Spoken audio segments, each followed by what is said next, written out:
בסייעתא דשמיא, בשם השם נעשה ונצליח, ובעזרת הבורא יתברך, מלך מלכי המלכים הקדוש ברוך הוא, יהי רצון שנזכה ללמוד וללמד, לשמור ולעשות ולקיים את תורתו תורת אמת, שלשם שמיים כדרכי אבותינו וניבינו הקדושים עליהם השלום, עם כל הכוונות הטהורות של חכמינו זכרם לברכה. ברוך אתה ה' למדיני חוקיך וברכתו natchil. Shalom à tous, on se retrouve pour un petit cours de Torah sur la Keuna, donc la prêtrise dans la Torah, dans le judaïsme. Souvent en plus les chrétiens ont tendance à dire, à croire que vu qu'il n'y a plus de temple, la prêtrise n'existe plus dans le judaïsme, alors que c'est vrai et faux. C'est-à-dire que c'est sûr que les activités du temple n'existent plus, mais en fait les prêtres existent toujours et il y a toujours des halachot et un sens, d'ailleurs une kedusha, une sainteté dans la prêtrise, encore actuellement. Donc on va voir un peu ça, que ce shiur, ce Dvar Torah, il soit pour l'élévation de l'âme de toutes les victimes juives et non juives, innocentes dans cette guerre atroce qui oppose le Hamas et Israël. Aussi une guérison pour tous les blessés innocents juifs et non juifs. Et puis voilà, on va commencer. Donc aussi pour le salut que vient le Mashiach très vite et qui est enfin le règne de la paix, du Emet, de la vérité dans le monde. Bon. Amen Kenny Ratson. Donc on commence. Donc là, je vais me baser principalement là pour commencer sur le Pliné Halacha, donc de Rav Eliezer Melamed Shalita, sur la Keuna, donc c'est dans l'Ikutim Chelek Aleph, et sur le chapitre donc de la chapitre 12, donc sur les Kohanim. Tov. Comme ça nous dit Pliné Halacha. Il y a deux fonctions principales aux prêtres, aux Kohanim. La première, c'est éduquer le peuple et enseigner la loi au peuple d'Israël. Chez Neymar, comme il est dit dans Chez Neymar, Malachim, Perek Bet, Pasuk Zayin, comme il est dit dans le prophète Malachi, Alav Shalom, chapitre 2, verset 7, c'est que les lèvres du pontife doivent conserver la science. C'est de sa bouche qu'on réclame la doctrine, car il est un mandataire de l'Éternel des armées.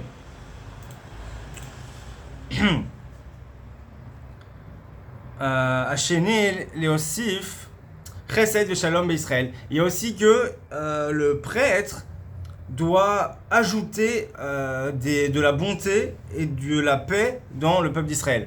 Keshem Sharon HaKohen Haya Ohev Shalom Ve'odev Shalom Ohev Et HaBeriot Umkavan HaTorah Kmo Shenemar Be'avot Perek Aleph Mishnah Yudbet. Donc, comme il a été dit, donc on a dit le prêtre doit ajouter du chesed, donc de la bonté et du shalom, de la paix en Israël, comme il a été dit dans Pirkei Avot, donc dans Masechet Avot,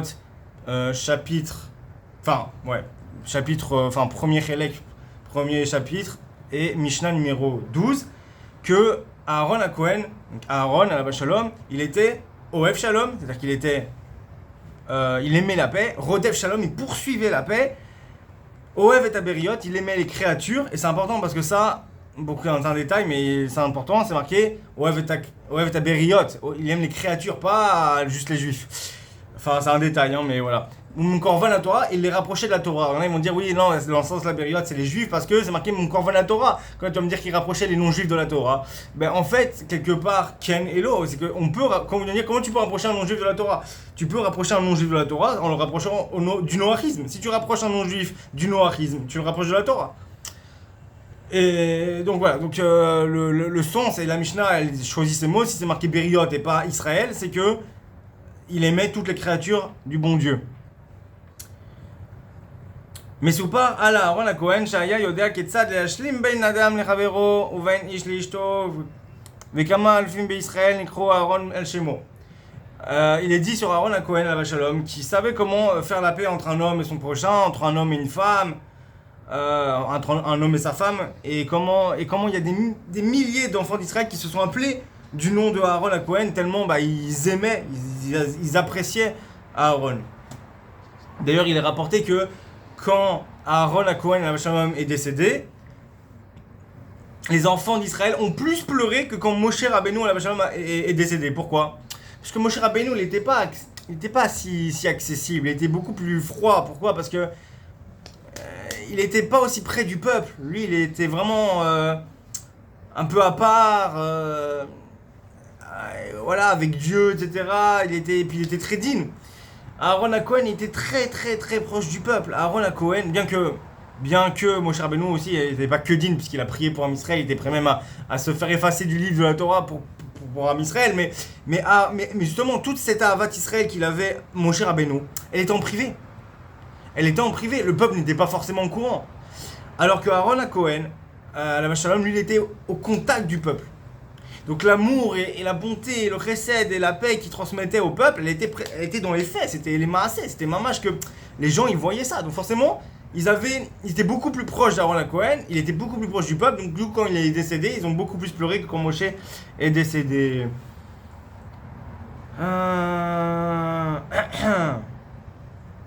Juste attendez, ok, non c'est bon.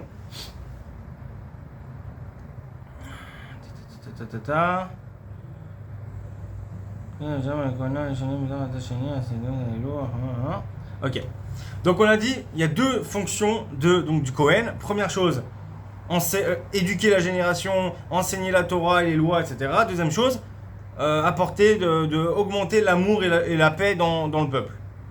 C'est le but des prêtres, les deux fonctions.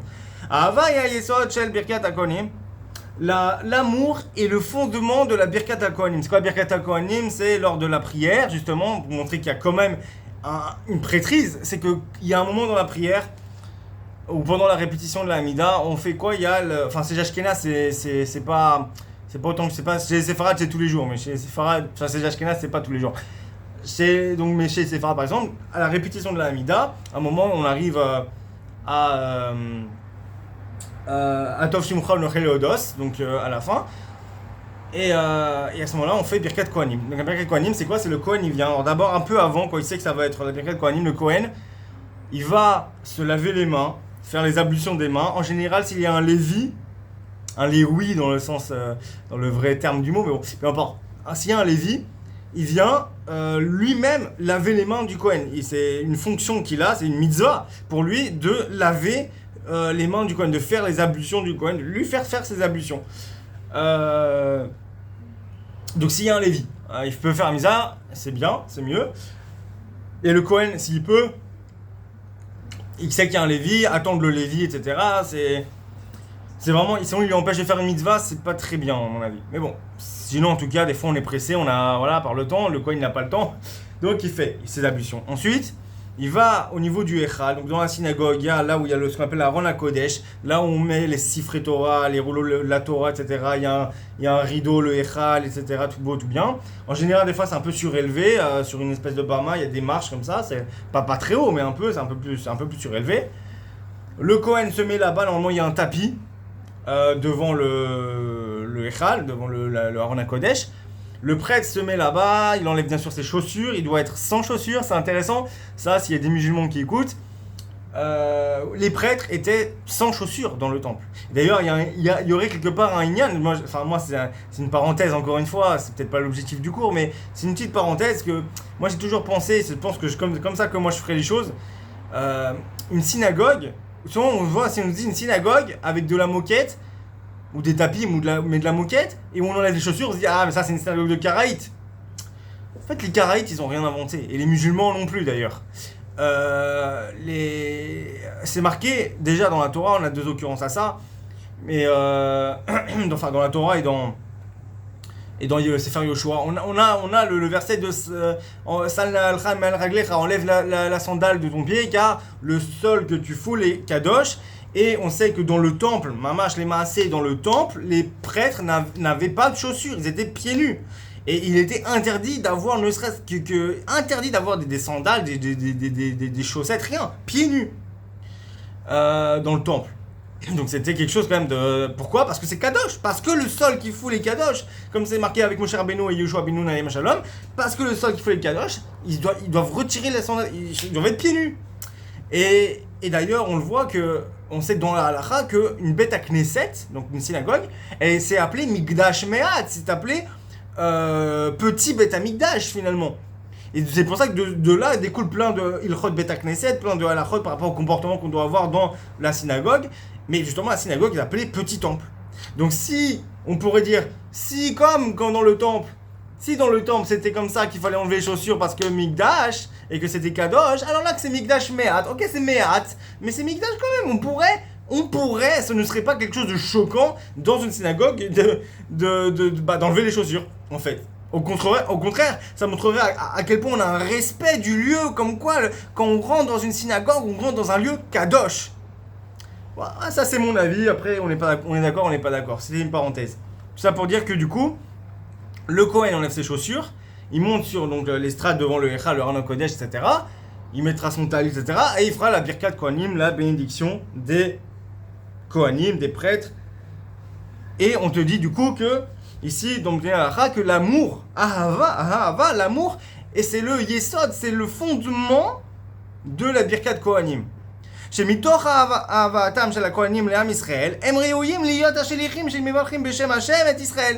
Parce que par cet amour qu'ont les prêtres pour Israël, ils sont du coup aptes à devenir les envoyés quelque part, les envoyés du bon Dieu pour bénir Israël au nom de Dieu. Vezou lachon aberacha. Et c'est le lachon, c'est les termes qui sont employés dans la bénédiction que disent les Kohanim. Avant de faire la bénédiction des Birkat Kohanim, ils disent quoi? Baruch ata Hashem Elokeinu melech haolam. Béni sois-tu éternel, notre Dieu, roi du monde. Asher kitshanu bekedushato shel Aaron, qui nous a sanctifiés par la sainteté de Aaron. Vetzivanu levaret amo Israël behahava. Et il nous a ordonné de bénir le peuple d'Israël avec amour. Behahava. כתבו הפוסקים שכהן שהציבור שונא אותו או שהוא שונא את הציבור ואפילו שונא אדם אחד אסור לו לברר ברכת כהנים. Donc il y a des décisionnaires, des sages décisionnaires qui ont dit qu'un Kohen qui n'est pas aimé, qui est détesté du Tzibour, que la communauté le déteste, ou que lui il déteste la communauté, ou qu'il déteste une personne. Le Kohen, il déteste une personne parmi l'assemblée. Asur lo levarer. Il lui est interdit de faire la Birkat Kohanim. Veim yevarer mitor sina yavi alatzmo sakana. Et s'il fait quand même la Birkat Kohanim, mitor sina, alors qu'il déteste l'assemblée ou une personne parmi l'assemblée, il apporte sur lui-même un danger. La reine. Oh, simcha legamri asina milibo, sheyetse mi bet hakneset, livde mire demonim. Donc, en gros, soit il se remplit complètement de joie, il faut surtout pas qu'il ait un sentiment de haine envers qui que ce soit pendant les Birkat Kohanim. C'est-à-dire qu'il vraiment, il essaye de. C'est bon, il tourne la page, il juge les casse-routes, il essaie vraiment de trouver plein de choses pour vraiment aimer tout le monde. Ou il sort de la synagogue pour qu'il soit comme s'il est absent, et comme ça il peut pas faire, il est pas obligé de faire la Birkat Kohanim puisqu'il est pas là. Parce que l'essentiel c'est de bénir le peuple avec amour. Voilà, donc là, ça c'était pour Halacha Aleph, la première loi de Halacha Gimel, on va dire la troisième loi. Mitzvat Dushat HaKohen. Mitzvat miyuchadot yana Torah les Kohanim.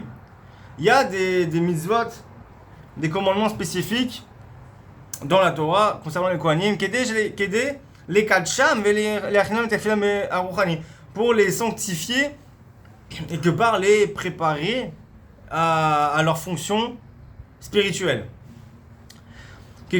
ככלל אפשר לומר שהאיסורים המיוחדים לכהנים נועדו לרומם אותם מעל הצדדים המסובכים והקשים של המציאות.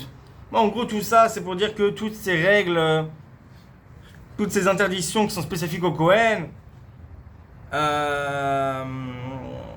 bon, c'est pour les, ouais, c'est quelque part pour les cadrer, pour justement qu'ils se sanctifient, qu'ils soient pas qui tombent pas dans des dangers et dans des trucs borderline que propose la vie, qu'il y a dans la réalité, des tentations. בשתי התחומים הגבילה התורה את הכהנים בתחום המשפחה ובתחום הטהרה. Il y a deux domaines dans lesquels la Torah a limité donc les kohanim, les prêtres, au niveau de la famille, la mishpacha, et de la tahara, de la pureté. בתחום המשפחה, au niveau familial, Asur les Kohen les Itraten im Grusha. Il est interdit à un Kohen de se marier avec une divorcée. Zona ou Khalala, une prostituée ou une Khalala. Une Khalala, une déshonorée, mais je vais expliquer après, à la fin, il explique ce que c'est.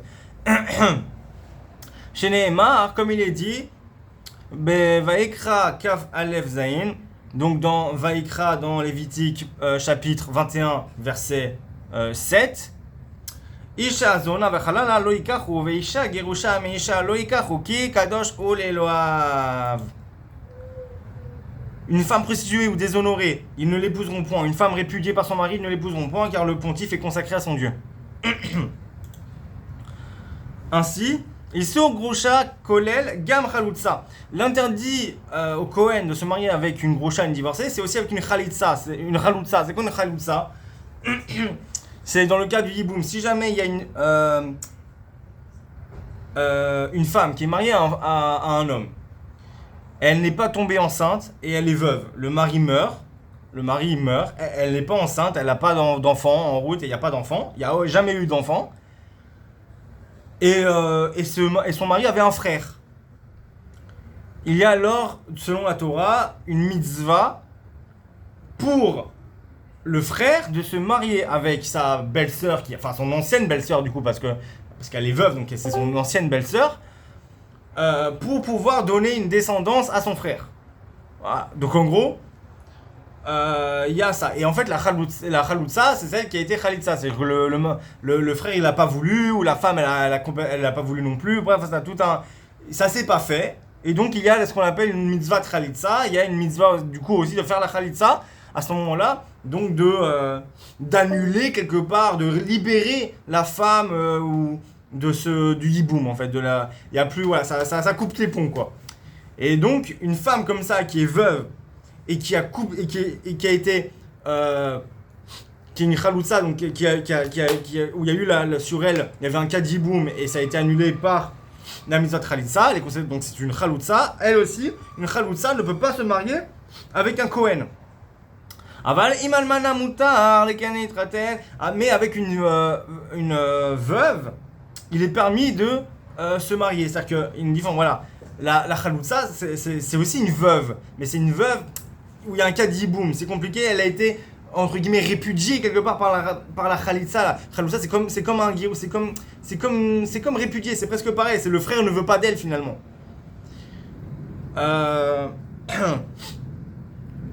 Et alors qu'une veuve simple, il n'y a pas eu de chalitza, elle peut se marier une veuve avec un Kohen. האיסור להתחתן עם זונה חל על אישה שקיימה יחסי אישות עם אדם שלפי התורה אסור לה להתחתן עמו. L'interdit de se marier, l'interdit pour un prêtre de se marier avec une prostituée, une zona, c'est en fait sur une femme qui a eu des relations intimes avec un homme qui, selon la Torah, elle lui était interdit de se marier avec. C'est-à-dire que, par exemple, si Kemo Goy ou Avia ou Achia ou Echad Mishak Choveam Aïsurimaya. Donc, par exemple, une femme qui a eu des relations avec un non-juif, une femme qui a eu des relations avec son père, son frère, toutes sortes les incestes qui sont interdites, tout ce qui est relation interdite selon la Torah, avec qui elle n'aurait jamais pu se marier, alors c'est considéré comme une zona, comme une prostituée, et elle n'a pas le droit de se marier avec le prêtre. Ken eshet ish shezinta gam charkar she italmana asura les Kohen. Donc même la femme mariée qui a couché qui a apparemment commis des relations interdites, même si elle devient veuve, elle est interdite au Kohen. ואף שבדרך כלל זונה נקראת מי שמפקירה עצמה תמורת תשלום, même si en principe une prostituée c'est celle qui s'offre, qui se vend, qui s'offre elle-même en contrepartie d'argent. ויש מכינים גם car גם אישה שמקיימת יחסי אישות שלו במסגרת הנישואין. Il y en a qui veulent même dire que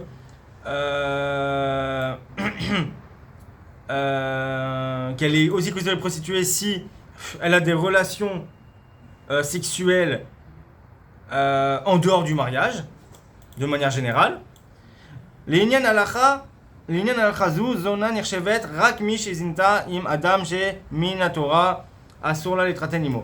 Mais dans le cas de la halakha du Kohen, donc dans le cas de la loi de jurisprudence par rapport à un Kohen avec qui il peut se marier, le prêtre avec qui il peut se marier, la prostituée dans ce cadre-là seulement, c'est uniquement une femme qui a eu des relations sexuelles avec un homme avec qui elle ne peut pas se marier selon la Torah. אבל מי שקיימה יחסי אישות עם אדם זר ללא נישואין, אפילו עשתה זאת תמורת תשלום, כיוון שבבחינת העיקר איתה יכולה להתחתן עמו, אינה נקראת על עניין הלכה זונה. Donc une femme qui a eu des relations sexuelles avec un juif étranger, un juif lambda, avec des juifs, bien qu'elle, même si elle l'a fait contre contrepartie de paiement, elle n'est à partir du moment où selon la Torah elle aurait pu se marier avec lui puisque c'est un juif, alors elle est permise au Kohen. Elle n'est pas considérée comme zona, elle n'est pas considérée comme prostituée et elle peut se marier avec le Kohen, avec le prêtre. Et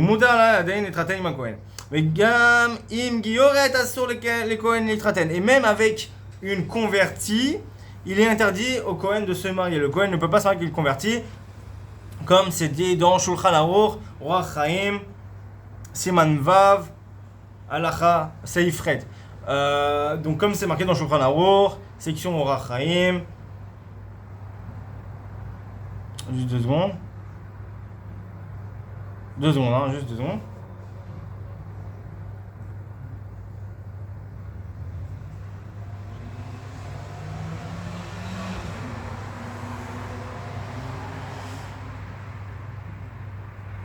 C'est pas Orach Chaim.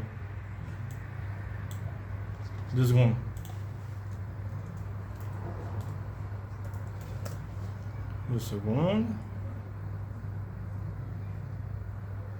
Ah, Even Haezer. Excusez-moi. Dans Shulchan Aruch, Even Haezer. C'est dans Shulchan Aruch, section Even Haezer, chapitre 6, loi numéro 8.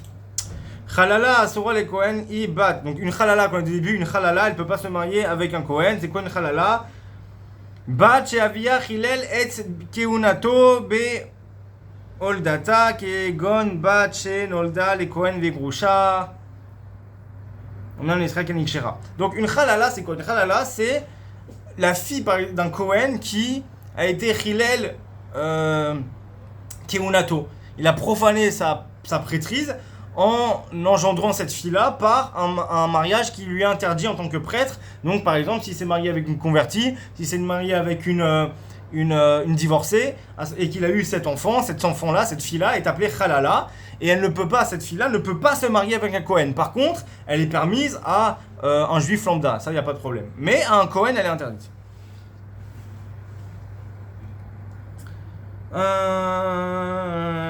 Ok. À Troumacheni ou à Tahara. Donc le deuxième domaine pour les Kohanim, c'est la pureté, on a dit. Les filles vassour, les Kohanim, les maîtres, le maçon, les M, les gâtes, la gâte, bémet, oh, et ça, dis-moi, etc. Donc il est interdit pour un Kohen de s'impurifier au contact d'un mort. C'est-à-dire qu'il lui est interdit de toucher un cadavre, de s'isoler dans la même pièce qu'un cadavre. Je crois même d'être en dessous d'une pièce, d'un toit où il y a un cadavre, enfin tout ça. Non, en gros, d'être dans le même bâtiment qu'un cadavre. Donc il y en a qui veulent dire quelque part, ah bah alors un médecin il peut pas être, il peut pas, un Cohen et un prêtre ne peut pas être médecin parce qu'on va forcément, dans ses études, on va lui apprendre à faire, je sais pas, on va forcément l'envoyer dans un hôpital pour apprendre.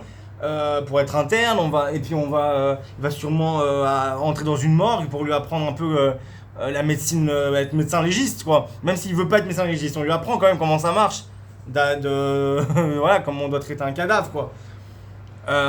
Donc quelque part il pourrait pas être médecin. Il y en a qui disent que c'est interdit à un prêtre d'être médecin, mais en vrai les maasés en Israël surtout en général on fait attention. Et puis un Cohen qui est médecin, ça dépend comment il se forme et où il se forme, il peut toujours aussi avoir son cabinet privé, ne pas être en contact avec des morts, ne pas être médecin légiste, etc. Bon, après pour les études c'est vrai que à l'hôpital c'est compliqué, donc à voir avec son grave et avec aussi où il fait ses études et comment, et est-ce qu'il sera obligé d'être dans un hôpital dans lequel il y a une morgue, parce que si, enfin voilà, tout ça.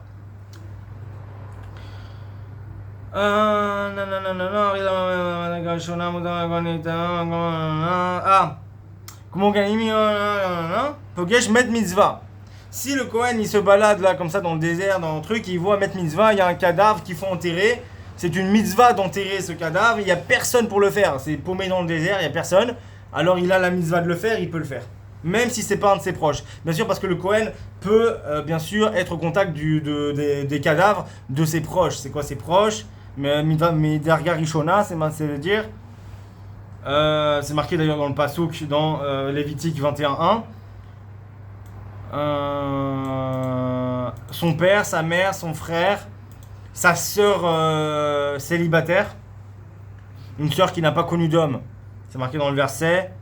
Dans le verset, c'est marqué Leachoto Abetula, sa sœur vierge. Donc une sœur, sa sœur qui ne s'est jamais mariée, qui a jamais eu de relation, bref, une sœur célibataire. Son fils et sa fille et sa femme. Ok. Donc ça, on a fini avec Alakha Gimel. Alakha de la quatrième Alakha, Kohen Racha, un prêtre qui est un impie.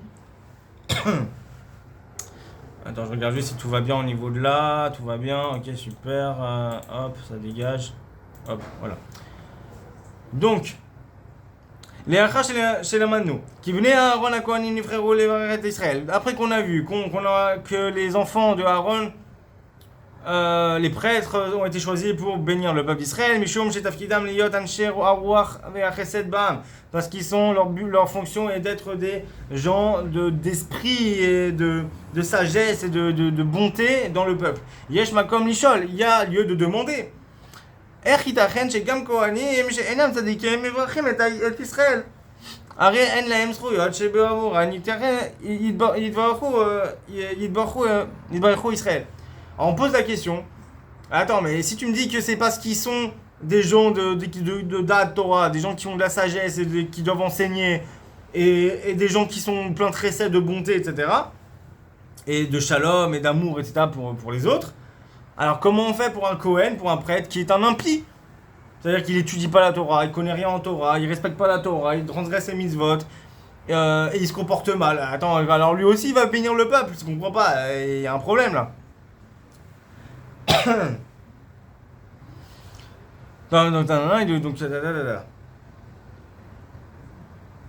Ok.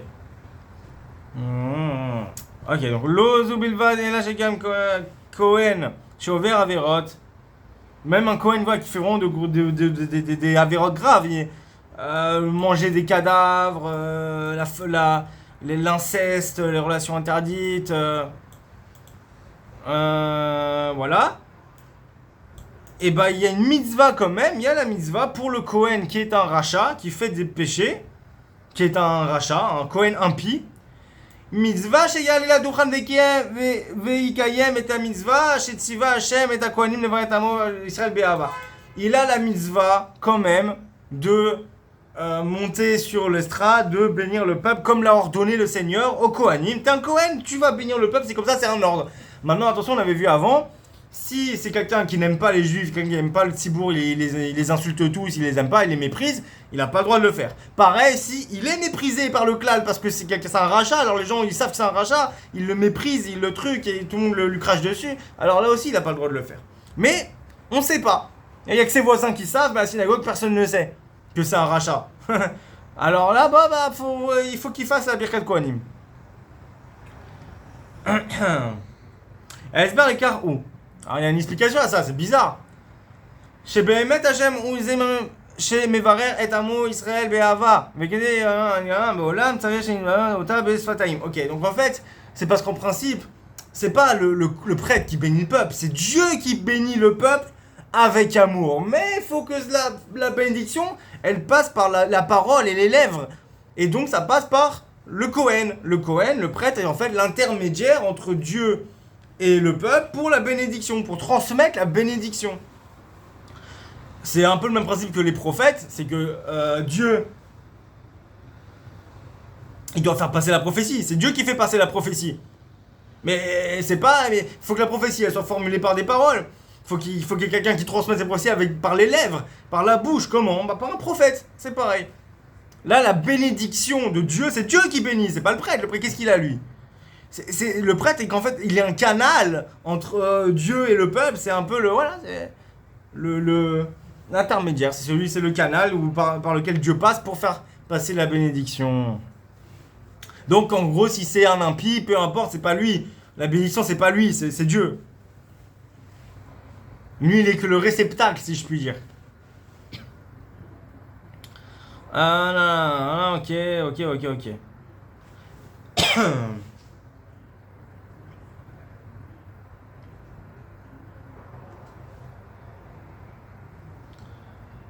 Tov, ken. Lachen gam, kohen racha shechata be'averot rabot.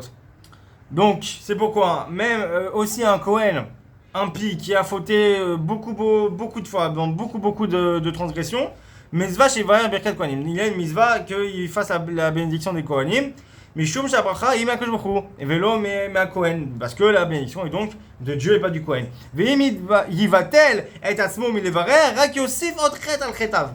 En fait, et donc si il refuse de faire la Birkat Kohanim, il la fait pas. Il annule la mitzvah, il veut pas la faire, et ben il rajoute simplement une faute à ses fautes. Fait que moi j'ai katav alze à Rambam, comme a écrit le Rambam, Rabbi Moshe ben Maimon Zatzal Maimonide, Bilchot Tfila, Perek Tedvav Alachavav, donc dans le chapitre Mishneh Torah, le loi de la prière, chapitre 15, loi 6.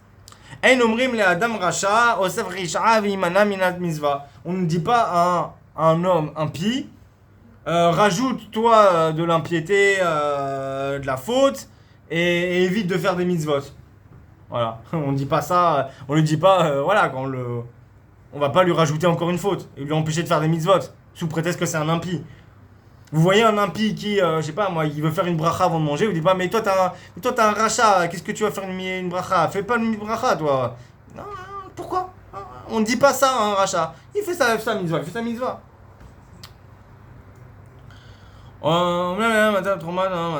Et donc les troumot et maasrot.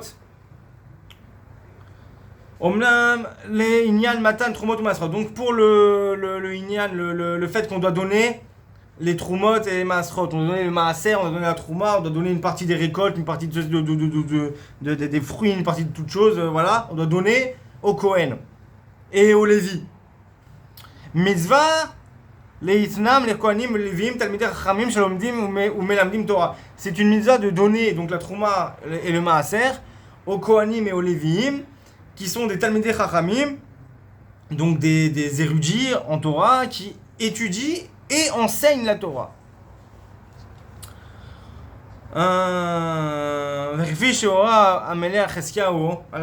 Comme a dit le roi, comme a ordonné le roi Chizkiyahu, paix sur lui, dans Divrei Hayamim, Bet, Sefer Bet, Perek, Lamed Aleph, Pasuk Dalet. Donc comme c'est marqué dans les Chroniques, deuxième livre des Chroniques, chapitre 31, verset 4,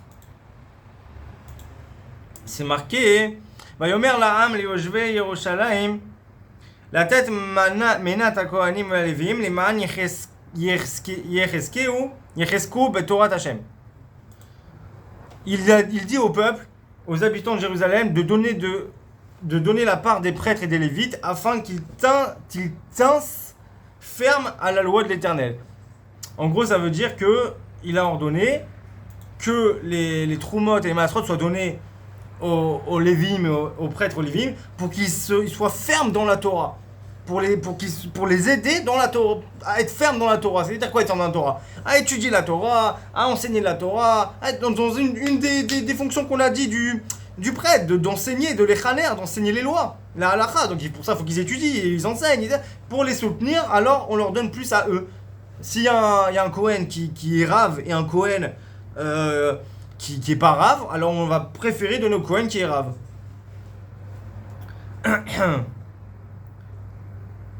רק אם הלוויים שעושים בתורה, צריך לתת את התרומה במעשה לכהנים הלוויים שאינם תלמידי חכמים מפני כלל השוואת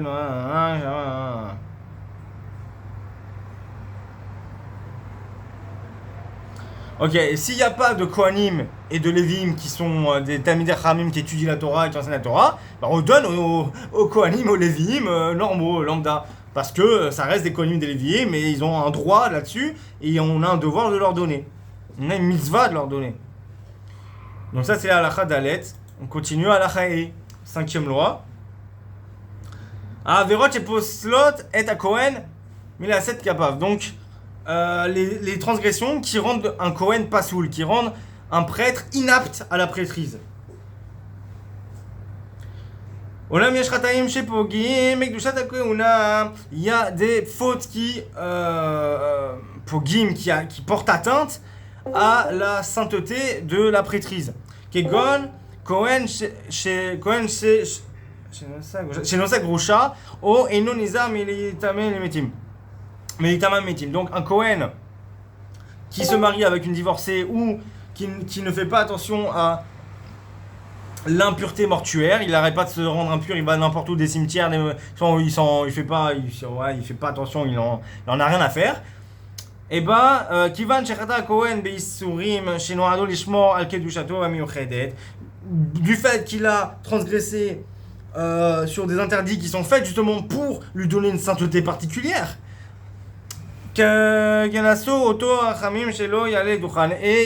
les sages lui ont interdit, ils interdisent à un prêtre comme ça de faire la birkat kohanim. Il peut pas faire la bénédiction des kohanim. Et il ne montrera pas à la Torah, à l'Aliyah, à la montée spécifique au Kohen, au prêtre.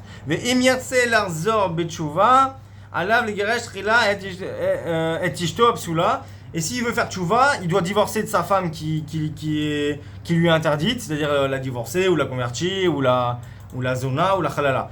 Et il doit faire un vœu devant tout le monde, c'est que ce soit, en tout cas que tout le monde sache qu'il a fait le vœu de ne plus recommencer les fautes, etc. Shulchan Aruch, Orach Chaim, Siman Kuf, Chaf Chet. Siman 128.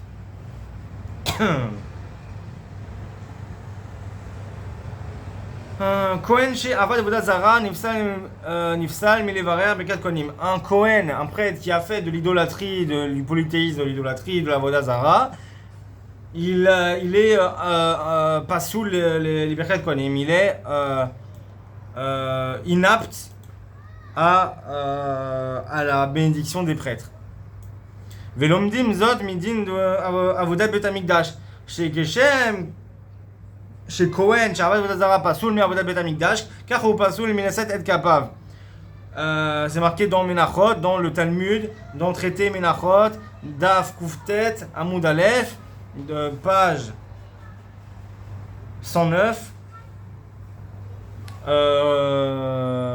109a, et voir aussi là-bas Tosfot, le commentaire Tosfot sur cette page. C'est de la même façon qu'un prêtre qui fait Avodah Zara à l'époque du temple, il est interdit de servir au temple, alors de la même façon, il ne peut pas faire la Birkat Kohanim. Aval, Im Chazar Bitshuva Shlema, Yochal Arzor Ve'aseh Kava. Mais s'il fait une vraie tchouva complète sur la Vodazara, il pourra alors faire la bénédiction des Kohanim, comme c'est marqué dans Shulchan Aruch, Orach Chaim, Kuf Chaf Chet. Siman Kuf Chaf Chet. Seif Lamed Zain. Ok. יש להם פוסקים שמשווים את דינו של מחלל שבת בפרהסיה. Il y a des sages, des décisionnaires qui disent aussi que le Kohen qui est Mechalel Shabbat Befarasya, qui transgresse le Shabbat en public, Aïnou Bifni Azara Yehudim, devant 10 juifs, les din Oved Avodazara, qu'il a un din d'Oved Avodazara, il est comme Oved Avodazara, donc Asur Lo, la Lot le Dochan. Donc il ne peut pas faire il peut pas faire la Birkat Kohanim. Avant les Maaseh d'Atrova Poskim, je crois que c'est son Mishnah Brura. C'est son Mishnah Brura. Avant les Maaseh d'Atrova Poskim, et les Maaseh sont la majorité décisionnaire chez Im ou Eino Mitkaven les Achis Venimrod B'mitzvot HaTorah Lamrod Sheu Mechalel Shabbat Rachai Le'alot Le'Duchan. Et il y en a donc sur la majorité Poskim. S'il n'a pas la kavana, il n'a pas l'intention de choquer les gens, de vexer les gens, de déranger les gens par le fait qu'ils transgressent Shabbat et d'humilier, d'attaquer les mitzvot de la Torah, même s'il est Mechael Shabbat, même en public, il peut faire la Birkat Kohanim. Kohen Sharag et Nefesh, Lo Yisa et Kapav. Un Kohen, un prêtre qui a tué une vie, une âme, Kenefesh, une âme, Lo Yisa et Kapav, il ne pourra pas faire la Birkat Kohanim. Chez Nehemar, comme il était dit, Isaïe 1, 15, juste, on va le... 2 secondes.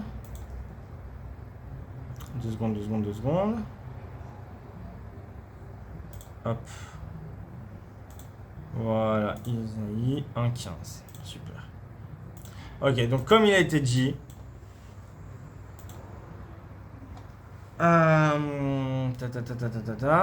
voilà. Moshe Neymar, comme il a dit, Yeshayahu, Perek Aleph, Pasuk Telva, donc Isaïe, chapitre 1, verset 15.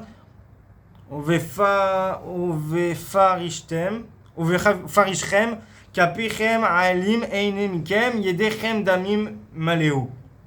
En fait, c'est marqué là-bas dans le verset. Et quand vous étendez les mains, je détourne de vous mes regards. Dussiez-vous accumuler les prières, j'y resterai sûr. Vos mains sont pleines de sang. Donc, de là, nous dit Pliné à la Chak, Lomar, Rakedaim, Shenekiyot, Midam, Kcherot, Liberkat, Kohanim. Donc, du coup, que des mains qui sont propres de sang. Donc propre du sang, c'est-à-dire qu'elles sont propres, il n'y a pas des mains propres quoi, qui n'ont pas fait couler le sang. Kcherot, les Birkat Kohanim, elles sont autorisées à faire Birkat Kohanim. Vekrechem Shasur les Achin Avanim, la Mizbeach, Bezrat Barzel, Mishum Shah Barzel, ok, bon, ça après c'est aussi par rapport, bon, ça c'est peu importe. Mais du coup, voilà. Yesh Omrim Sheh. יש אומרים שהתשובה אינה מועילה לכהן שהרג את הנפש. Il y a des décisionnaires, des sages qui disent que la repentance ne sert à rien pour un Kohen qui a tué une âme. Selon Shulchan Aruch, Orach Chaim, Siman Kuf Chavchet, Seif Lamed Hei. Veyesh omrim chez Moaïla. Et il y en a qui disent, des sages et des décisionnaires qui disent que non, ça marche, la tchouva sur le meurtre, selon le Rama, au même endroit. Rabbi Moshe Sarles Zatzal. Veyesh omrim chez les Rotser Bishgaga, Tchouva Toil. Ve les Rotser Bemezit, Tchouva Lotoil. Et il y en a qui disent que pour celui qui a fait un meurtre involontaire, alors la tchouva, ça, c'est fonctionnel, ça marche, c'est bon. Mais pour quelqu'un qui a tué, assassiné Bémézid avec de manière en sachant que c'était interdit et on lui a fait une remarque, il savait que c'était interdit, il savait ce qu'il faisait et c'était volontaire, alors la tchouva ne change rien. Voilà, il est grillé. Velema assez Kohen Shaharak Bishgaga. Donc dans les faits, en pratique, un Kohen, un prêtre qui a tué involontairement, ça les bakash mais Rabo sheidrech oto beseder tshuva bisvat tshuvato. Il doit demander à son Rav qui le dirige dans son processus de repentance. Et il lui dira quand est-ce qu'il sera apte à faire la Birkat Kohanim. Gam Kohen shedaras bishgaga adam lemavet. Et même un Kohen, un prêtre qui a renversé sans faire exprès un homme et il est mort, l'homme qui l'a renversé,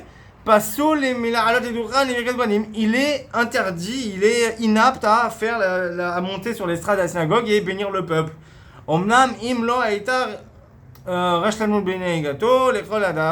Mais s'il n'y avait pas eu de donc s'il n'a pas été fautif, parce que même quand tu as renversé sans faire exprès, si tu étais sur ton téléphone, tu es coupable. Si tu faisais autre chose, tu es coupable. Si tu fais toi endormi, tu es coupable. Mais si c'est vraiment pas de sa faute, il roulait correctement, la vitesse autorisée, il regardait droit devant lui, il était prêt à freiner quoi que ce soit, mais il y a un homme qui a surgi comme ça d'un coup, il a sauté sur la route et tout, il a même pas regardé qu'il y avait des voitures, et il n'y a pas le choix, là, bah, il l'a renversé, il a pas fait exprès, et il pouvait rien faire. Les choladeot im yaase tshuva alpi orat chacham yuchal achar la shuv l'israël kabav. Donc si il fait une tshuva, il se repent et qu'il a l'autorisation d'un sage, alors il pourra refaire la bénédiction des prêtres. Halacha vav. Après, on aura fini avec le Pnei Halacha et on fera Mishpat et Shalom. Ce sera beaucoup plus court, c'est en français. Il n'y aura pas besoin de traduire. Halacha Vav, donc 6e loi. Mitzvah lechabed Kohen. La mitzvah de respecter le prêtre, le Kohen. Ne'emar baTorah beParashat HaKohanim. Il a été dans la Torah, dans la Parashat des Kohanim, dans la section où on parle des Kohanim, en Vaikra Kaf Alefret. Donc Lévitique chapitre 21 verset 8. Vekidashto ki et lechem Elohecha umakriv kedosh yelach ki kadosh ani Hashem mekadishrem. Vekidashto, tu le sanctifieras. Le Kohen, le prêtre, tu le sanctifieras. Pas tu le respecteras, tu le sanctifieras. C'est encore plus haut. Parce que le pain de ton Dieu, il offre en offrande. C'est lui qui offre le pain de ton Dieu. Kedosh yelecha, il sera saint pour toi, car je suis saint et je vous sanctifie. Car je suis qui kadosh ani, car je suis saint, l'Éternel qui vous sanctifie. Donc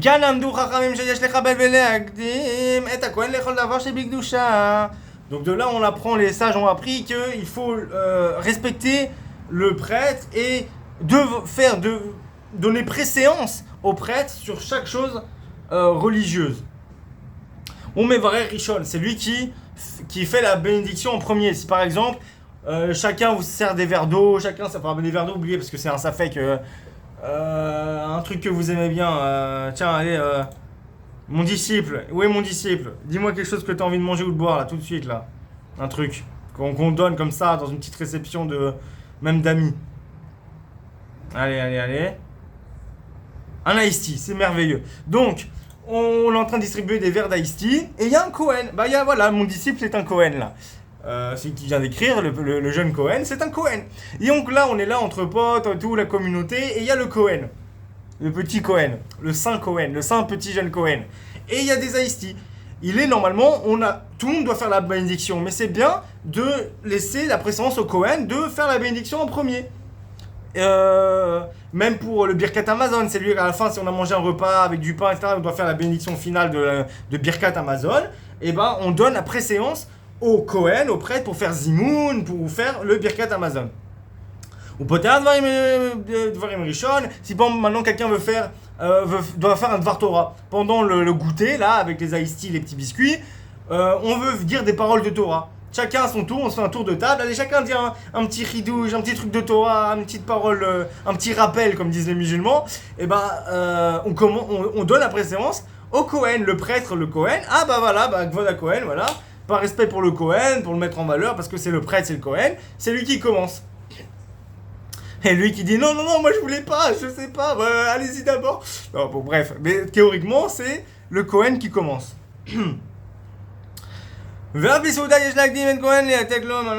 Ah, et aussi, oui, très important, on donne la préséance au Cohen, au prêtre, de se servir quand il y a un repas, un buffet, peu importe ce qu'il y a. Réception, buffet, self, la cantine, peu importe quoi. Le Cohen, le prêtre, a le droit et on a le devoir de le laisser se servir en premier et qu'il choisisse la meilleure part, la part qu'il veut. La part qu'il veut. C'est bien de lui dire, voilà, sers-toi en premier, noble Cohen, voilà, ça c'est la meilleure part si tu veux la prendre. Si lui il dit non, pour moi je considère pas que c'est la meilleure part, elle est trop cuite, je préfère celle-là, il prend ça ce qu'il veut. Mais on doit en tout cas le dire, voilà, Bechavod, sers-toi en premier, choisis la part que tu veux, la meilleure, n'hésite pas, c'est pour toi, c'est pour, voilà, en honneur du Cohen. Ça, c'est très important. C'est tout ça, ce que je vous dis là, c'est très peu respecté aujourd'hui. Même par des rabbins. C'est très peu respecté. J'ai envie de dire surtout par des rabbins, parce qu'il y a beaucoup de rabbins, malheureusement, qui prennent un peu la grosse tête, qui disent, moi, je suis rabbin, et l'autre, c'est un petit Cohen de nul. Bon, après, je parle pas, parce qu'il y a une différence, parce qu'il y a le Cohen, on va en parler après. Si le Cohen, le prêtre, c'est un amaharet, c'est un ignorant, le rave, ou même pas un rave, quelqu'un qui étudie la Torah et qui enseigne la Torah, quelqu'un qui étudie la Torah, quelqu'un qui est un érudit, quelqu'un qui a l'air d'être baigné dans la Torah, d'étudier la Torah, un avraire, il passe avant le Cohen ignorant. Par contre, mais bon, ça on verra après, on va le redire après. Mais en théorie, par contre, voilà, maintenant il y a un Cohen, mais il est religieux, il est pratiquant. Mais c'est pas un avraire, c'est quelqu'un qui travaille, qui a sa vie normale, et il étudie un peu la Torah tous les jours, comme tout le monde, 20 minutes, une demi-heure, peut-être une heure maximum, et c'est tout, on ne demande pas plus, mais il est pratiquant, il est religieux. Bah même des rabbins là qui vont le voir, c'est un Haredi, c'est quelqu'un en noir et blanc, ils vont aussi des fois le dédaigner, c'est le Rav d'abord, parce que pas ils vont bercer le Rav d'abord, mais vous avez compris, ils vont pas. Pourtant ils savent que c'est un Cohen, la personne s'appelle Cohen, mais ils vont pas respecter ces halakhot. Même des rabbins. Alors je vais vous dire que le peuple c'est encore pire. Donc c'est la halakha, c'est la loi, c'est obligé tout ça, ce comportement de, c'est même, oublier la halakha, oublier les sages, oublier les décisionnaires. La Torah, Dieu dit vekidashto, tu le sanctifieras. Kadosh yelecha, il sera saint pour toi. Jusqu'à où? Donc c'est quand même Dieu qui parle, c'est pas anodin. Il y a quelque chose avec ce Cohen. La moi chakonim kiklal. Nifraru leyot anshe chachama chesed be'am Israël.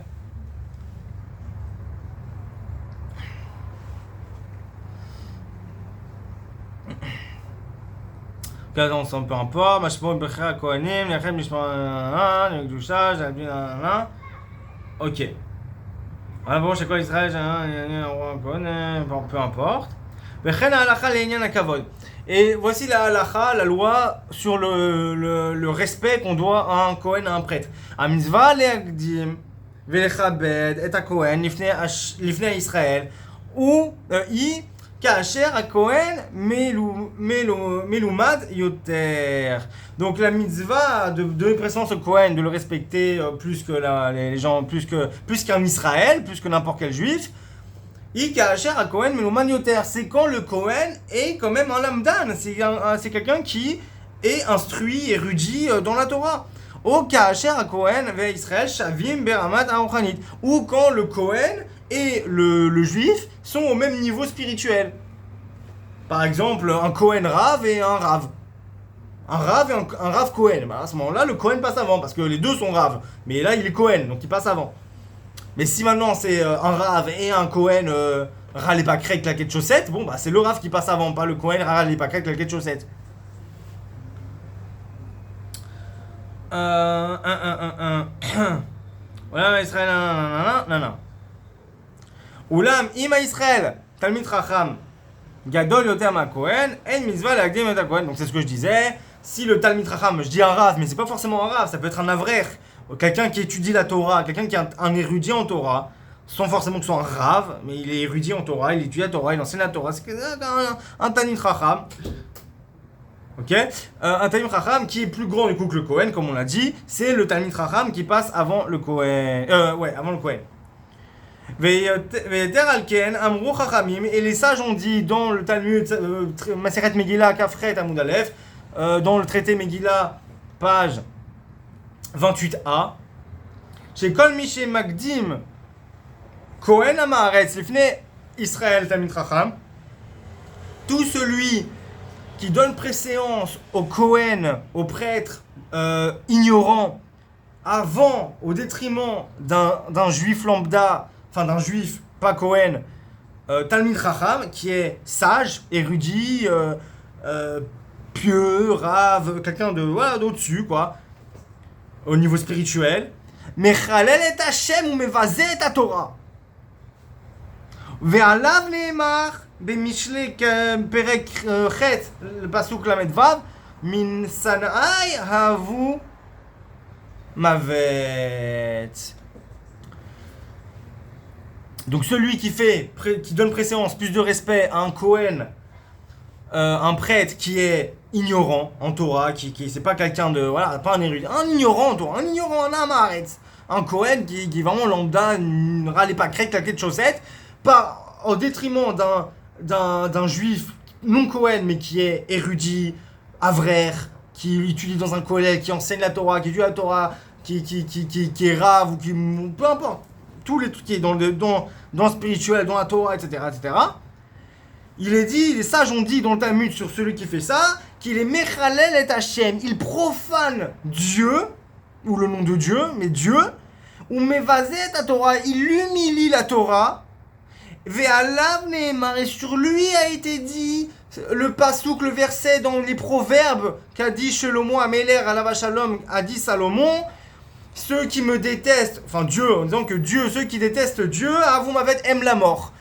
Dans le verset, Misanaï, avou mavet, Dieu dit, à travers la bouche de Salomon, on pourrait dire à travers la plume plutôt de Salomon, dans les proverbes, chapitre 8, verset 36, et ceux qui me haïssent aiment la mort. Ça a été dit sur ceux qui favorisent un prêtre qui est râle et pas crête claquette de chaussettes au détriment de juifs non prêtres mais qui sont érudits en Torah.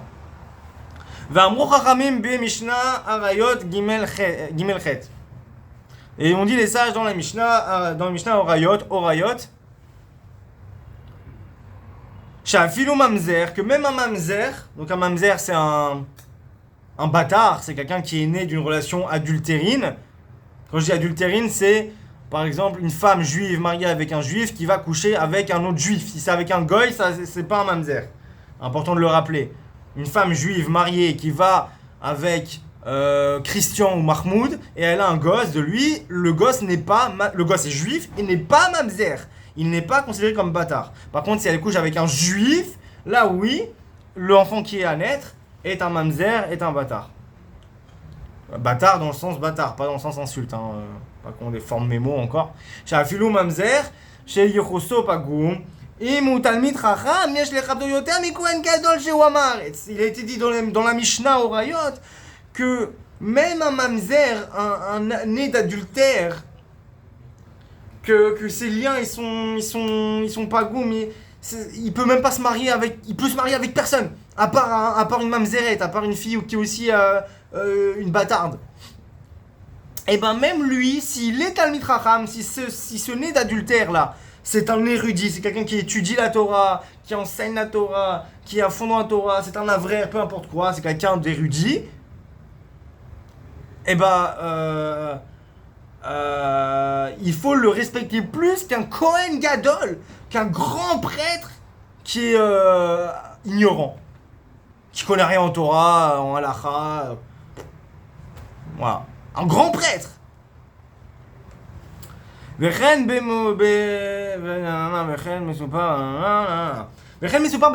été dit il est raconté dans le Talmud.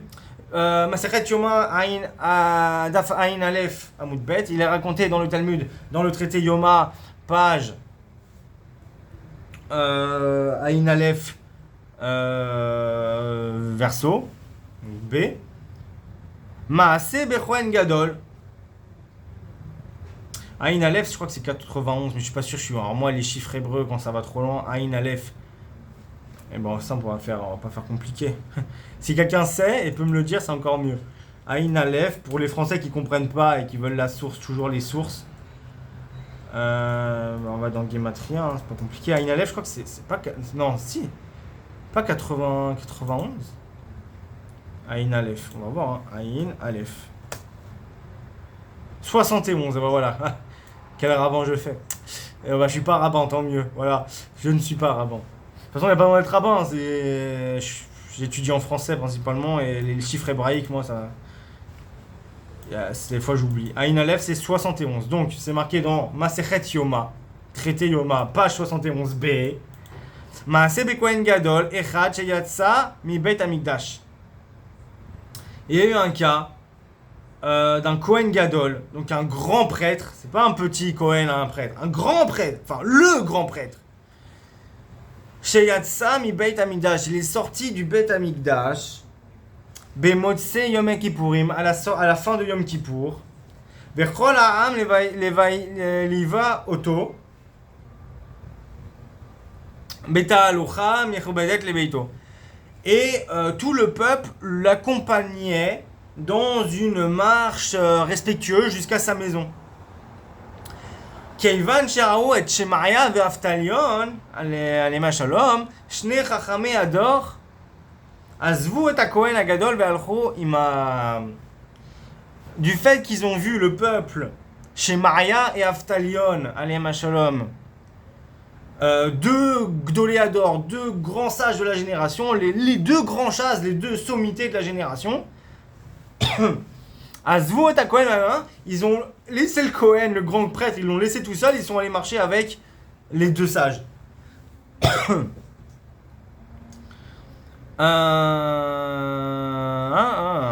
Ve'levotam, Azvu et Kohen, L'achar miken shebaou Shemaya v'Aftalion lomar la Kohen Agadol Shalom. Et ensuite, et quand plus tard, peu après, les Shemaya et Aftalion, les deux grands sages de la génération, sont venus voir le grand prêtre pour le saluer, lui dire Shalom, que la paix soit sur toi. Le grand prêtre, le Kohen Gadol, les a humiliés et leur a dit Yavo venez à Amim les Shalom. Il leur a dit viendront les enfants des peuples pour la paix, pour saluer, pour dire shalom, pour la paix. Pourquoi? Et en fait, en quoi c'est humiliant? Les enfants des peuples, ça veut dire des non-juifs. Viendront les non-juifs, les enfants des non-juifs, les non-juifs, pour la paix ou dire shalom, etc.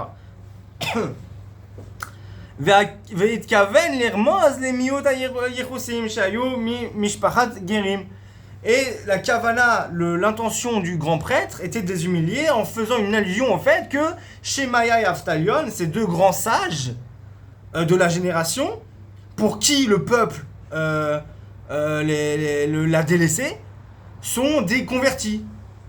Ça veut dire qu'ils sont de famille non juive à la base. Ils sont convertis. En gros, vous n'êtes pas des juifs de naissance. Voilà. Donc voilà, le peuple vous a délaissé, le peuple m'a délaissé, moi, Kohen Gadol, c'est-à-dire grand prêtre, juif de naissance, pour vous, là, deux juifs qui sont même pas des juifs de naissance. En gros, ça voulait dire ça. À nous, lo Shmaya Aftalion, et Shmaya Aftalion, ils lui ont répondu Adifim benegerim shenoagim keminag Aaron, al ben Aaron sheino oler bedarke Aaron a Kohen, sheaya chacham vechassid. Et Shmaya Aftalion, alema shalom, ils l'ont cassé en deux. Ils lui ont dit sont préférables les fils des convertis ou les convertis qui se comportent comme Aaron, la paix soit sur lui, qu'un fils d'Aaron qui ne se comporte pas dans les voies, qui ne va pas dans les voies du prêtre d'Aaron le prêtre, de Aaron à Cohen la Shalom, qui était sage et pieux. Violent, non? Très violent. Boum boum, cassé en deux. Comme quoi, ça c'est un petit clin d'œil au fait que les convertis, il faut respecter les convertis. Bref, ça fera l'objet d'un autre cours. Le halacha, donc au niveau de la halakha, de la loi juive, Asur le Akdim Kohen Amahares Ifnei Israël Talmid Chacham. Il est interdit de donner préséance et respect à un prêtre ignorant plus qu'à un juif lambda qui est sage, rave, érudit, pieux, Talmid Chacham, bref, étudiant en Torah, vrai, peu importe. אבל כאשר גם הכהן תלמיד חכם, למרות שמצד הדין הישראל שחכם ממנו קודם, כיוון שניהם תלמידי חכמים, והכהן אינו נופל באופן משמעותי ברמתו של ישראל, מותר לישראל לוותר על הכהן על כבודו, ויש בזה מנהג חסידות. ויזכה avant זה לאריכות ימים. Donc, par contre, si maintenant le Kohen, le prêtre, est un Talmid Chacham, un érudit, un sage, un rave ou juste un érudit, un vrai, quelqu'un qui étudie la Torah, qui enseigne la Torah, bref voilà, un érudit, et l'Israël, donc le juif lambda, lui aussi c'est un Talmid Chacham, mais lui c'est un rave, c'est même un rave connu, c'est vraiment quelqu'un de très connu. Alors que le Kohen, lui, c'est juste un avraire, c'est un érudit, mais même c'est un rave si ça se trouve, mais c'est un rave de communauté. Alors que là vient un juif qui n'est pas prêtre, mais qui est grand rave, rave de ville, un rave de région, un rave connu, un rave peut-être, voilà, pas non plus Gadolador, je parle pas non plus, voilà, les grands de la génération, genre, mais un rave connu, un rave qui est un peu plus au-dessus, au niveau de l'érudition, des connaissances, de tout ça. Bien que normalement le Israël non prêtre ait préséance parce qu'il dépasse en érudition en Torah le prêtre qui lui aussi est érudit mais moins, et ben du fait quand même qu'il est Kohen, etc., que les deux en fait, du fait que les deux ils sont quand même Talmidei Chacham, les deux ils sont érudits, les deux ils sont érudits juste pas au même niveau, mais ils sont les deux érudits. Alors le Israël, le non prêtre peut renoncer à son kavod, renoncer au respect qu'on lui doit, et laisser la préséance au Kohen. Et il y a en cela, Minhag Chassidut, il y a en cela une mesure de piété, une coutume de faire cela par piété. C'est pas obligatoire, mais c'est mieux, par piété, c'est mieux. Et celui qui fait ça, le sage, l'érudit, qui est plus érudit qu'un Kohen, mais le Kohen est aussi érudit, mais il est plus érudit que lui, et théoriquement la halakha va dans son sens qu'il a le droit d'avoir la préséance. Il annule son respect et son ego, etc., qu'il dit non, bon, pour par respect, il laisse la préséance au Kohen, il méritera Arichut Shamim, il méritera la longévité de la vie. Donc il vivra plus longtemps. C'est selon le Rama dans Orach Chaim, Siman, Kuf, Samer, Zain. Seif Tud Dalet. Omnam. L'Enyan Alia la Torah, Bechol Mekre à Kohen Kodem, Mishum Darki Shalom. Dans tous les cas, bien sûr, au niveau de la Alia la Torah, au niveau des montées à la Torah, le Kohen passe toujours avant Mishum Darki Shalom. Parce que quand même, c'est des Alia qui s'appellent Kohen, tu vas pas faire monter un mec qui est pas Kohen, parce qu'il est moins érudit que. Donc le Kohen passera toujours avant au niveau des montées à la Torah. Voilà, donc là on a fini avec le Pliné Halacha. On a fini avec les Pliné Halacha. Mais on va vite faire, ça va être très rapide. Voir un peu les halachot. Selon Rav Yitzhak Silver. Rav Yitzhak Silver Shalita, c'est un Ashkénaze qui tranche la loi Ashkénaze. Enfin, la loi pour tout le monde théoriquement, mais on pourrait dire que c'est Ashkénaze puisqu'il est Ashkénaze. Dans Mishpatei HaShalom, son ouvrage s'appelle Mishpatei HaShalom, il est aussi publié par Torah Box, traduit en français, Mishpatei HaShalom.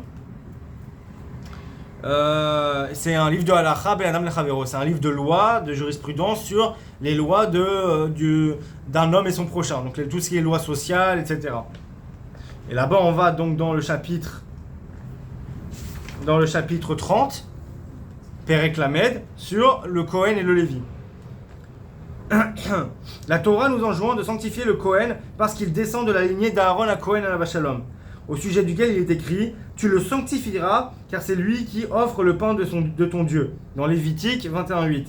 Tous les Juifs sont ainsi tenus par le commandement d'accorder un grand respect au Kohen et de lui donner la priorité dans toute situation de caractère religieux, d'avar chez Bigdusha. Le Kohen est le premier à être appelé lors de la lecture de la Torah. Il prononce les bénédictions sur les aliments en premier. Et il a le privilège de se servir avant les autres durant le repas et de prendre la part de son choix. Tout ça, on l'a déjà vu, mais c'est bien au moins, ça fait un petit résumé. Cette prérogative est une marque d'honneur envers Dieu parce qu'il a choisi les membres de cette tribu pour son service. On doit également veiller à s'exprimer envers eux d'une manière respectueuse et ne pas penser d'eux en mal. Le Kohen souffrant d'un défaut.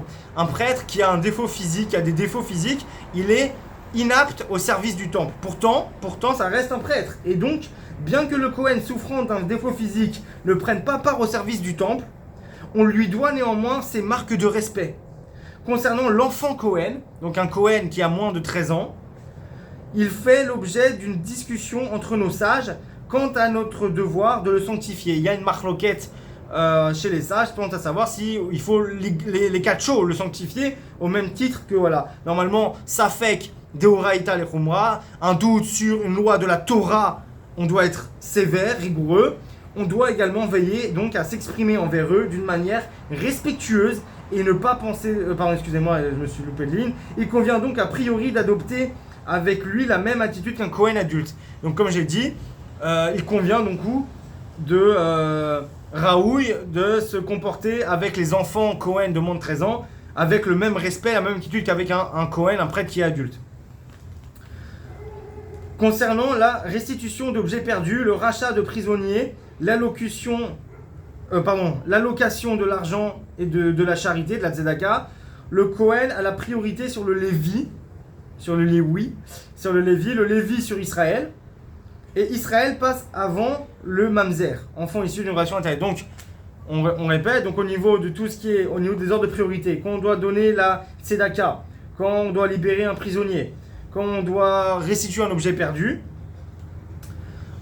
on donne tout d'abord, on donne au Kohen, ensuite au Lévi, ensuite aux Juifs lambda, et ensuite au Mamzer, c'est-à-dire au bâtard. Donc ce qu'on a dit avant, un né d'adultère. Concernant la restitution d'objets perdus, ça on a vu. Dans quel cas s'applique cette échelle de priorité? Uniquement lorsque ces personnes sont d'un niveau moral approximativement identique. En revanche, si l'un d'eux est érudit, c'est lui qui aura la priorité sur tous les autres. Ainsi, un Mamzer Talmid Chacham passe avant tous les autres. Donc là, ce qu'on a dit, l'ordre de priorité, c'est s'ils ont tous à peu près approximativement la même moralité, la même érudition. Mais si c'est tous dans le groupe, là, il y a un Kohen ignorant, il y a un Lévi ignorant, il y a un Juif lambda ignorant, mais le Mamzer, là, le bâtard né d'adultère, c'est un Talmid Chacham, c'est un Rav. Ou c'est en tout cas un avraire, ou c'est quelqu'un qui étudie, c'est un Bachor Yeshiva, c'est un érudit, c'est quelqu'un qui étudie la Torah tous les jours, beaucoup, pas 1 heure par jour, c'est un érudit, c'est un Rav, ce que vous voulez, alors il passe avant tout le monde. Même avant le Kohen Gadol, même avant le grand prêtre, si celui-ci est un ignorant. On l'a vu avant ça déjà. Ces règles s'appliquent aussi en ce qui concerne le privilège d'officier lors des prières publiques. Donc il y a le Shaliach Tzibour, ce que les musulmans appellent l'imam, celui qui dirige la prière. Donc le Shaliach Tzibour chez nous, l'officiant, le Chazan, le Kohen a préséance pour diriger la prière. Celui de prononcer la bénédiction sur le pain pour tous les convives et la récitation du Birkat Hamazon. Tout comme pour la lecture à la Torah et le devoir de la Tzedaka, il convient de donner la préséance au Lévi avant Israël, également pour la bénédiction sur le pain et le Birkat Hamazon, s'ils sont tous deux d'un niveau égal. Donc pareil, s'il y a un Lévi et des Juifs lambda, et qu'ils ont tous à peu près le même niveau d'érudition, il est bien de laisser le Lévi la préséance au Lévi. Cette mitzvah nous engage également à donner la première place au Kohen à l'occasion des discours prononcés en public, aussi bien lors de congrès que lors de débats talmudiques. Le privilège de prendre avant les autres la part de son choix signifie que lorsqu'on partage son repas avec un Kohen, on doit le laisser choisir la meilleure part. Tout ce que je vous dis là, c'est de la loi, hein. C'est de la halakha, c'est pas juste du moussar. C'est pas juste de l'éthique et de la morale, c'est de la loi, c'est vraiment de la jurisprudence. C'est obligatoire de faire ce qui est marqué.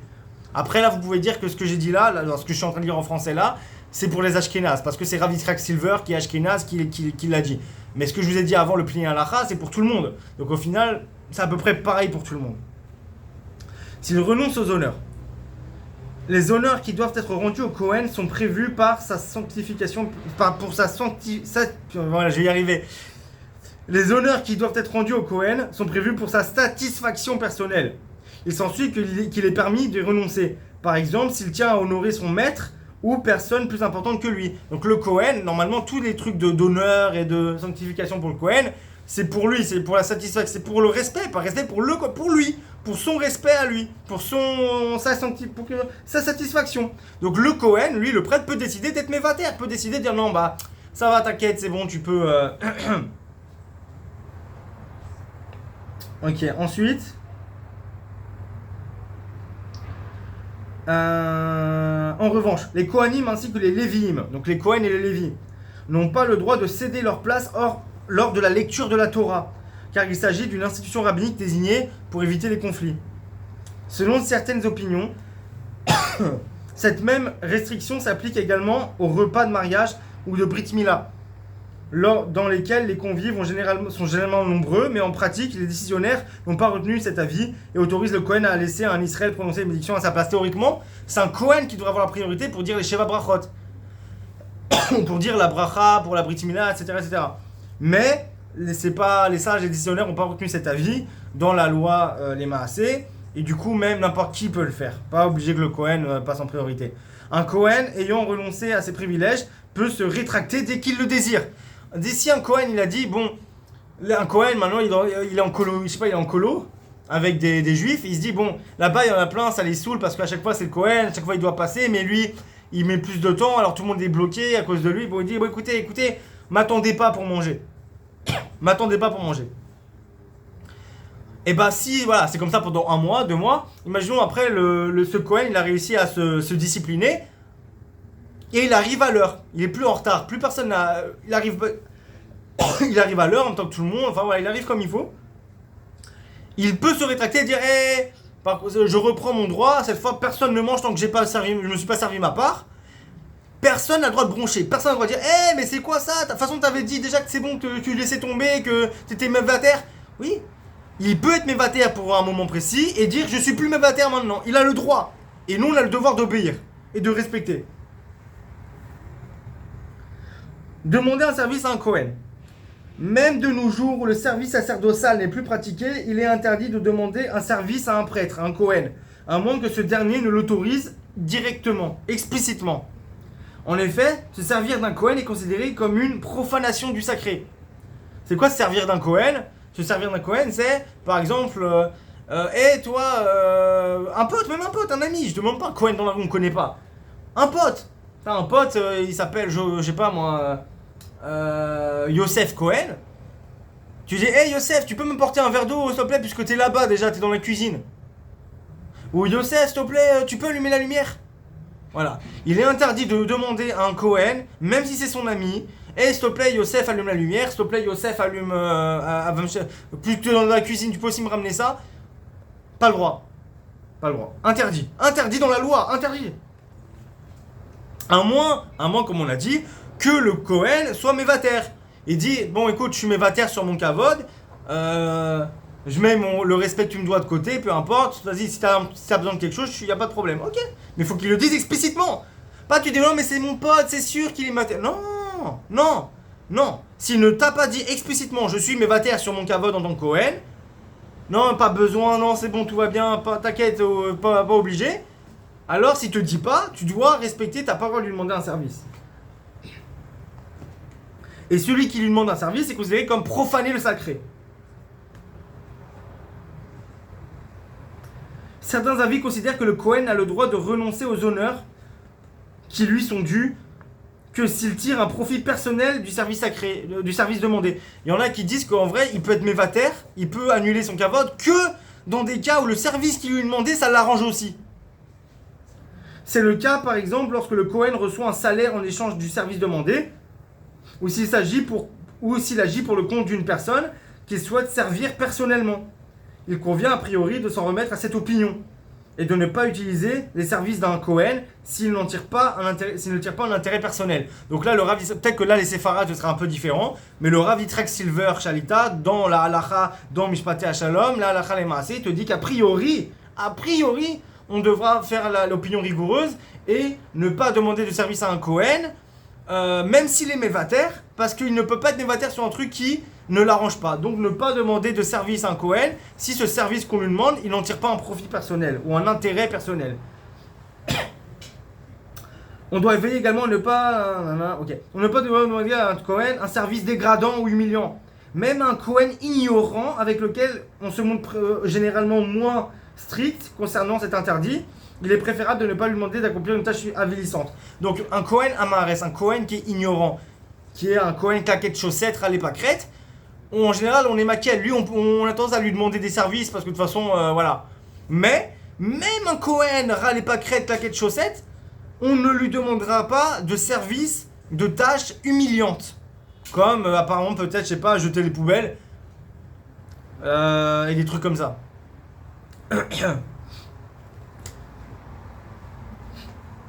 Selon certaines opinions, ces lois s'appliquent également envers un enfant Cohen. Il y en a qui disent parmi les sages dictionnaires que même un enfant Cohen, on ne doit pas lui demander de tâches humiliantes, on ne doit pas lui demander de tâches s'il n'a pas d'intérêt personnel. Certains avis estiment qu'un Cohen a le droit d'utiliser les services d'un autre Cohen. Et il y en a qui disent qu'un Cohen peut utiliser les services d'un autre Cohen. Humilier un Cohen. Quiconque humilie ou méprise un Kohen transgresse la mitzvah de le sanctifier. Par conséquent, proférer ou prêter oreille à une médisance prononcée à l'encontre d'un Kohen, léser un Kohen, ou se disputer avec lui, et à plus forte raison le frapper ou le maudire, revient à transgresser ce commandement positif, outre les différents péchés relatifs à ses attributs. À cette attitude, pardon. Donc en gros, il ne faut pas maudire ou mépriser un Kohen, écouter du Lachon Hara, après faire très attention à ce qu'on pense, même penser du mal d'un Kohen, c'est très grave. De plus, les indemnités financières consécutives à un préjudice moral causé à un Kohen sont plus importantes que s'il s'agissait d'un Israël. Quand on fait du mal à un Kohen et qu'on doit payer, on fait un tort à un Kohen et qu'on doit payer, c'est plus cher, la sanction est plus lourde que si c'est un juif lambda. Au passage, c'est de la même façon que Kol Sheken, pareil, pas façon Kol Sheken, mais pareil pour un converti. Mais bon, ça c'est encore une fois notre sujet, notre vidéo. Le Lévi envers le Kohen. Bien que le Lévi ait la préséance sur Israël, donc sur un juif lambda, en ce qui concerne de nombreuses lois, la montée à la Torah, la restitution de l'objet perdu, la charité, le rachat des prisonniers, la bénédiction sur le pain et Birkat Hamazon, cette mitzvah porte cependant essentiellement sur la personne des Kohanim, des prêtres. D'ailleurs, les Lévi'im sont eux-mêmes tenus d'honorer les Kohanim. Les Lévis sont tenus d'honorer, respecter, sanctifier les prêtres, les Kohen. À ce titre, même un Lévi Talmid Chacham est tenu de verser de l'eau sur les mains d'un Kohen ignorant au moment de la bénédiction des Kohanim. Comme je vous ai dit, quand il y a la Birkat HaKohanim, la bénédiction des Kohanim, le Kohen va se faire les ablutions des mains. S'il y a un Lévi présent, il y a une mitzvah pour le Lévi d'aller faire les ablutions au Kohen, de lui laver les mains. Mais même si le Kohen est un débile mental, vraiment un nul, en Torah c'est un nul, et nul, vraiment un ignorant, mais un mec même qui dit des fois des bêtises, tellement qui rien, vraiment le pire des ignorants, et bah le Lévi qui est rave, c'est marqué Talmid Chacham, mais ça peut être un rave, un avrer, un Bachur Yeshiva, un étudiant Torah ou un rave, Lévi, a le devoir, il doit aussi aller faire les ablutions des mains et laver les mains du Kohen qui est débile et nul et claquette chaussette râlé pas crête. Voilà. Il a l'obligation. Il doit le faire. C'est une mitzvah, il doit le faire. Ok. Et là, on va finir. Cette mitzvah s'applique en tout lieu. Donc, la mitzvah de sanctifier le Kohen. Pas de respecter, de sanctifier le Kohen. S'applique en tout lieu, même en dehors d'Israël, en dehors d'Eretz Israël, et à toutes les époques, même en l'absence du temple. Elle concerne aussi bien les hommes que les femmes, et il convient d'éduquer les enfants à la respecter, car tous sont tenus d'honorer la descendance d'Aaron à Kohen à la Shalom. Voilà, donc conclusion, J'espère que ça vous a plu. 1h24. Je suis désolé, hein, j'ai essayé de faire vite. Bon voilà, c'était important. C'était pour moi très important. Ça fait longtemps que je voulais faire un cours sur ce sujet-là parce que c'est comme j'ai dit, c'est très très très peu respecté. C'est même par des rabbins, c'est pas respecté des fois. Alors par le peuple, comme je vous ai dit, on n'en parle même pas. Le Kohen, c'est hyper important. Moi personnellement, qu'est-ce que je fais? Personnellement, déjà quand il y a un Kohen, je respecte. Déjà quand il y a un Kohen, je suis là, God à Kohen et tout. Même quand c'est un Kohen claqué de chaussettes et que moi je suis en chapeau, barbe, machin. En général, je montre quand même que je respecte le fait que c'est un Kohen. Je respecte, je montre que Kohen, c'est un Kohen. Et que voilà, je lui montre un certain respect parce que c'est un Kohen. Et moi personnellement, à la montée de la Torah, normalement, par exemple, quand quelqu'un monte à la Torah, bah il y a plusieurs minagim, etc. En général, il y en a ils se lèvent, il y en a qui disent qu'il faut se lever ou qui ont l'habitude, la coutume de se lever pour tout le temps quand il y a les brachot de la Torah. Quand n'importe qui monte à la Torah, bah quand il y a Baruch Hashem Vora et les bénédictions, les personnes sont debout. Et après se rassis pour la lecture de la Torah. Il y en a qui restent debout toute la lecture de la Torah parce qu'il on pourrait comprendre du Rav Ganzrid, Zatzal, dans le question Shulchan Aruch du Rav Ganzrid, c'est marqué que on doit se lever pour Kaddish. Mais il dit pour Kaddish, Vechol Davar Shibik Dusha. C'est-à-dire même pour la lecture de la Torah, Kaniré, pour toute parole de Torah, pour toute parole de sainteté. Donc attends, si pour Kaddish on doit se lever, Kol Sheken pour la Torah, d'autant plus pour la Torah. Donc il y en a qui pourraient s'appuyer sur cette halakha pour rester debout toute la lecture de la Torah. Bon, chacun ses minagim. Mais dans le commun des mortels, il reste assis toute la lecture de la Torah, il reste assis pendant les bénédictions de la Torah, et quand les gens y montent, etc. Sauf quand le Rav monte, s'il y a le Rav de la communauté ou un Talmid Racham, un Talmid Racham vraiment de la communauté, ou quand c'est son père, quand ton père monte à la Torah, tu dois te lever.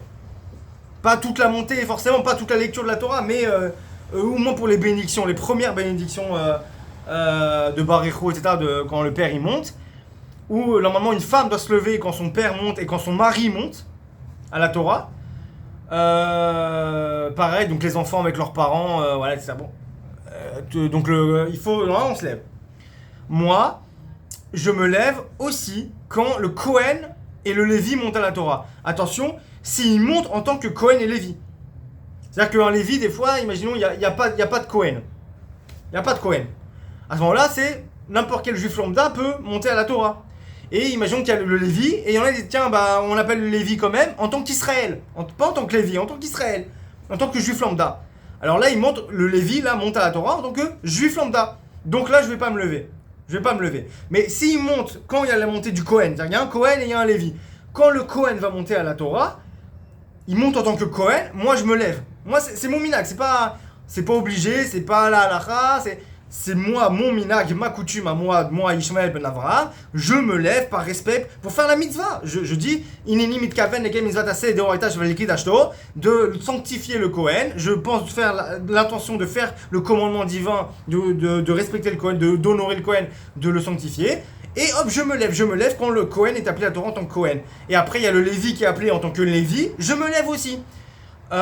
Et s'il n'y a pas de Lévi et que c'est le Kohen qui monte 2 fois, je me lève 2 fois. Je me lève à chaque fois que le Kohen il passe en tant que Kohen. Après, si le Kohen passe à côté de moi, je me lève pas. Par contre, sauf si c'est un gadol, un sage, ou que c'est un vieux. Si c'est un vieux qui a qui a 70 ans, selon le Harizal et la Kabbalah, 60 ans. Mais la halakha, comme il faut, Shulchan Aruch, comme chez normal, comme avant qu'il y ait Harizal, et bah c'est 70 ans. 70 ans, c'est la halakha, la vraie. 60 ans pour les plus pointilleux qui veulent, mais ça fera très bizarre parce que même la personne peut le prendre mal. Genre je suis pas si vieux, c'est quoi ton truc? Bon, chacun fait comme il veut, celui qui veut suivre le Harizal suivra le Harizal. Moi je suis la halakha comme elle a toujours existé. 70 ans, c'est Nikra Seiva, c'est appelé la vieillesse. À partir de 70 ans, il y a une mitzvah de la Torah, un commandement de Dieu, Mipnei Seiva Takum, devant la vieillesse tu te lèveras. Donc quand il y a une personne âgée de 70 ans qui passe, près de nous à 2 mètres de truc, on doit se lever. Et pas juste faire comme les gens font, genre comme ça, voilà, genre j'ai un peu levé mon cul de la chaise et tout va bien. Non, faut se lever droit comme un piquet, tu te lèves. Ça c'est important aussi, les gens ils font ça, ils font n'importe comment, c'est pas bien. Faut se lever. Bon là, si un Kohen ou un Lévi passe, à moins qu'il soit vieux, s'il est vieux, donc 70 ans et plus, je me lève, parce que là, pas parce que c'est un Cohen Levi, mais parce que c'est une personne âgée. Mais si c'est un Cohen ou un Lévi moins de 70 ans et qui passe à côté de moi, je ne me lève pas. À moins que ce soit un rave. Par contre, voilà, il a 40 ans, mais c'est un grand rave et tout. Alors là, oui, je vais me lever. Mais si, parce que t'as le Mitracham. Parce que là, c'est encore autre chose. Pareil, c'est pas parce que Cohen est Lévi. Voilà. Donc moi, je me lève quand il monte à la Torah, etc. Parce que voilà, il y a quand même un honneur. Mais s'il passe à côté de moi comme ça, en tant que simple Cohen et Lévi, je me lève pas. Il n'y a pas de raison, je me lève pas. C'est pas obligé, je vois pas pourquoi je le ferais. J'ajoute des choses, mais je vais pas non plus me rendre malade. Donc voilà, donc c'est hyper important de respecter les prêtres, de les honorer et de les sanctifier comme c'est marqué dans le verset. C'est très très très important. Si vous voulez faire la mitzvah et vous entraîner à faire la mitzvah et gagner comme disent les musulmans, des chassanat, vous pouvez essayer ici avec Mathieu Ben Daniel à Cohen, mon cher élève et disciple sage qui a 14 ans et le jeune Cohen. Vous pouvez vous entraîner avec lui, faites-lui des honneurs, donnez-lui la préséance dans la parole. Si les gens veulent parler, faites-le parler en premier. Et bien sûr, théoriquement, si moi je suis là et que lui il est là, théoriquement c'est moi qui dois passer avant. Je dis pas que je suis un Talmid Chacham, mais je dis juste que lui c'est mon élève, il apprend. Alors que moi, justement, donc ça la fout mal, on va dire. Mais en théorie, si je suis pas là, il est Cohen, c'est le Cohen du serveur, c'est le prêtre de la communauté Béné Avraham pour l'instant. Donc si vous voulez faire des mitzvot, gratuit, allez-y, il est disponible. Voilà, bref. J'espère que ça vous a plu, j'espère que ça ira, j'espère que ça rentrera dans vos cœurs et que vous prendrez cette mitzvah à cœur. Et donc que toutes ces paroles de Torah nous servent à l'Ilun Nishmat, l'élévation de l'âme de tous les défunts, innocents, juifs et non juifs, du conflit Israël-Hamas actuel, et aussi pour la guérison de tous les blessés innocents, juifs et non juifs, lors de ce conflit, pour la protection de Ham Israël, le salut, le Messie et le règne de la vérité, du Hémet et de la paix dans le monde. Et voilà. Et la réussite la santé à vous tous ceux qui sont venus, qui ont tenu pendant longtemps, pendant 1h30 avec moi pendant ce cours, qui ont de la patience et qui sont restés jusqu'au bout et qui étaient là depuis le début. Et même ceux qui n'étaient pas là depuis le début ou qui sont arrivés en retard ou qui sont restés, peu importe, tous ceux qui ont fait l'effort de venir ne serait-ce que 10 minutes, et la santé à vos familles, la réussite dans tout ce que vous entreprenez. Amen.